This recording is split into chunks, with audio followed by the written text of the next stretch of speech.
si vuelven a venir a Durango y quieren este mismo recorrido con agua y todo, pues si no es tiempo de lluvia, pues no lo van a poder hacer. Ok. Entonces, miren, esta avenida aquí sí, Arturo antes se llama Dolores del Río. En esta parte se llama así. Dolores del Río, que se llamaba María de los Dolores Asunción López Negrete, se casa con Jaime Martínez del Río, de ahí adquiere su apellido.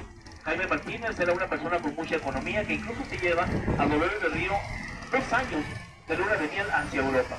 Se va por 2 años. Su matrimonio no dura mucho tiempo, dura como unos 5 o 6 años, pero el apellido sí lo conserva hasta su muerte, Dolores del Río. Entonces, por eso el nombre de la avenida Dolores del Río, de donde decía, es considerada la primera hispanoamericana por eso la primera mexicana en triunfar en Hollywood, California. Obviamente triunfa en Hollywood, California, triunfa en México en la época de oro del cine mexicano, filma películas en Argentina, en Inglaterra, en España, en Brasil, en Francia, en todos esos lugares filma películas, pues ella era de aquí de Durango y por eso el nombre de la avenida es Dolores del Río. Ahí del lado derecho hay una figura de cómo era ella, era muy bonita, muy hermosa, se puede ver la figura de Dolores del Río del lado derecho. Y le decían que la avenida tenía otro nombre, aquí ya no. Pero el otro nombre era Francisco Saravia.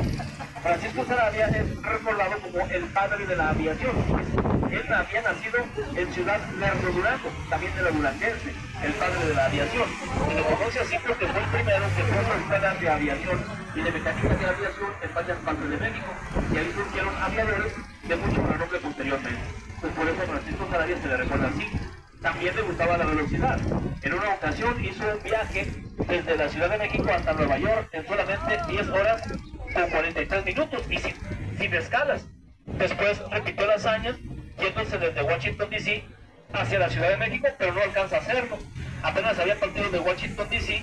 cuando su avioneta cayó al río Potomac y ahí muere Francisco Saravia. Pues su muerte ocurre en el año de 1939. Hay un museo muy interesante en Ciudad Lerdo, Durango. Ahí está la avioneta de Francisco Saravia. Y los restos de Francisco Saravia se encuentran en la rotonda de los hombres ilustres en la Ciudad de México. Son personajes muy importantes de la historia de Durango y por eso los nombres de la avenida. Francisco Saravia y Dolores del Río.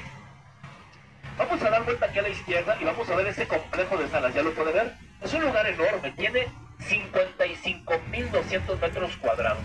Ahorita es el Centro Cultural y de Convenciones El Bicentenario, como dice ahí. Pero este lugar originalmente lo empezaron a construir en el año de 1899. Querían que fuera un hospital. Eso es lo que querían que fuera. Iba a ser un hospital muy grande. Pero comenzó la Revolución Mexicana y entonces decidieron que en vez de hospital mejor fuera un cuartel militar.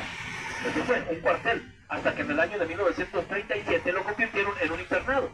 Primero fue el internado de los hijos del ejército. Había muchos en México, aquí tuvo el número 8.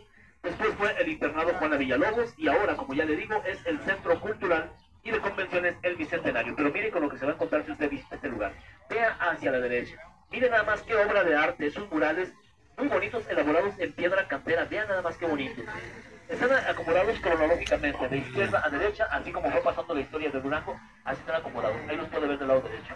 Fermín Álvarez, un arquitecto duranguense, apoyado de puro escultor duranguense, fueron los que los esculpieron. Y vean nada más, si desde acá se pueden ver muchos detalles en esos murales, imagínense lo que va a encontrar si se para frente de ellos. Miren nada más qué bonito trabajo. Si le digo que son de alto relieve, me quedo corto, son como de tercera dimensión. Pues en este lugar, como puede ver, no descuidaron ni el exterior. Miren qué bonita arbolera. Sí les afecta en invierno a los árboles, pero hay algunos que permanecen verdes, como estos que estamos pasando. Son las famosas magnolias. Y ya le decía que Durango es un estado muy grande, entonces tiene muchos pinos, es parte de la Sierra Madre Occidental, por eso aquí en el interior podemos encontrar mucho pino. Ahí están en el interior y en pleno desarrollo. Vamos a ver acá de frente. Está la entrada principal de este lugar. Es una fachada típica de un cuartel militar, que le decía que este lugar lo habilitaron para que fuera un cuartel. Primero iba a ser un hospital, pero después un cuartel. Y por eso la fachada que está aquí. Es una fachada típica de un cuartel militar. Allá en el interior está la fachada que iba a tener el hospital. Nunca lo fue, nunca fue un hospital. Pero la fachada ahí está afrancesada, neoclásica, del porfiriato y muy, muy elegante. Usted puede visitar este lugar. No le van a cobrar ni un solo peso. Solamente se registra y ya puede entrar. Aquí puede encontrar desde unas letras que dice Durango para que se tome la fotografía del recuerdo. Ahí están del lado derecho las letras. También puede encontrar una sala que es el aula magna, que tiene capacidad para 3.500 personas. Está el INA, que es el Instituto Nacional de Antropología e Historia. Aquí tiene sus oficinas el INA. El INE tiene 2 salas. Es una sala de exposiciones temporales. Ahorita hay fotografías del maestro cantero Benigno Montoya, que trabajaba la piedra cantera. Pues en esas fotografías está la obra que él hacía. Pero también está una sala de arqueología. En esa sala de arqueología solamente puede encontrar artículos que fueron localizados en el estado. Entonces ahí puede encontrar un fémur de mamut, puede encontrar huesos de camello, puede encontrar huesos de caballo. Todo eso que les estoy mencionando son de animales que hubo en Durango. Usted dirá, bueno, los caballos pues todavía los hay. Sí, pero le estoy diciendo huesos fosilizados. ¿Qué quiere decir? Que hace miles de años en Durango hubo caballos. Cuando yo me enteré de eso, como que me chocó un poquito lo que me dijeron, porque me acordé de lo que me dijeron en la primaria. En la primaria me decían que cuando llegaron los españoles, los aztecas se asustaron. Y es que los aztecas no conocían a los caballos. Por eso me pregunté, entonces, ¿en qué momento hubo caballos en América? Pues resulta que los caballos, de hecho, son americanos. Si los tenían los asiáticos y los europeos, es porque se los llevaron. O no se los llevaron, más bien se fueron en el estrecho de Bering, se fueron hacia allá. Y por eso tenían caballos los europeos. De las especies que se quedan en América se extinguieron y por eso están encapsulados en el suelo y de ellos han rescatado. Entonces ahí también hay fósiles de caballos en el centro de convenciones del Bicentenario, en la sala de arqueología. Es un lugar interesante para visitar, el Centro Cultural y de Convenciones El Bicentenario. Recuerda que hace un momento le mencioné que en Durango había un arroyo que se formaba con agua de manantial.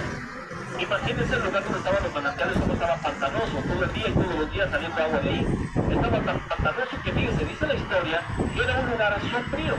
Quiere decir que nadie se quería meter ahí, porque era peligroso, estaba pantanoso, había serpientes, había de todas las alimañas y solamente eran pastizales, no había árboles.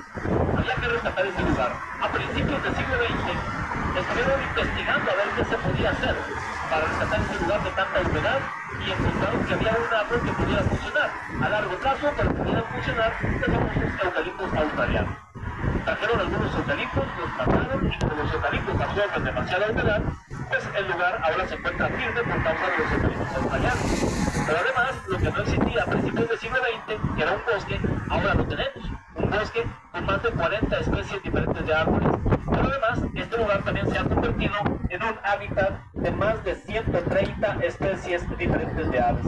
Pueden encontrar un auditorio del pueblo, hay una alberca olímpica con una construcción muy bonita, estilo Art Deco. Hay juegos para los niños, hay canchas para hacer deporte, de basquetbol, de voleibol, hay canchas de raqueta. En fin, es un lugar interesante para visitar, pues ahí lo tienen. Esto es lo que no existía a principios del siglo XX, ahora es este bosque. Este bosque tiene 2 parques, el Parque Guadiana y el Parque Zaguatoba. Esta carretera la construyeron en el año de 1940 y casualmente se llama Carretera Federal 40. Pero pregúntale a un duranguense que cuál es el nombre de ella y seguramente va a decir que es la carretera Durango-Mazatlán. No se llama así, así la conocemos, Durango-Mazatlán, porque esta es la carretera que nos conduce directamente hacia las playas de Sinaloa.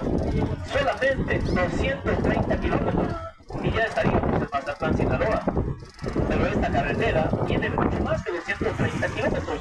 Es una carretera con más de 1000 kilómetros que incluso se le conoce como la carretera interoceánica, ya que conecta 2 océanos, el Golfo de México de Tamaulipas con el Pacífico de Sinaloa. Entonces esta carretera viene de Sinaloa, pasa por Durango, pasa por Coahuila, pasa por Nuevo León y llega hasta Tamaulipas. O viceversa. Cuando pasa la carretera por aquí por Durango fue la que dividió el bosque en lo que ahora son los 2 parques. El Parque Guadiana del lado izquierdo y el Parque Zaguatoba del lado derecho. Bueno, aquí vamos con un poquito de riesgo porque hay mucho paso de vehículos, pero si alguien quiere descender, por favor, hágalo en este momento.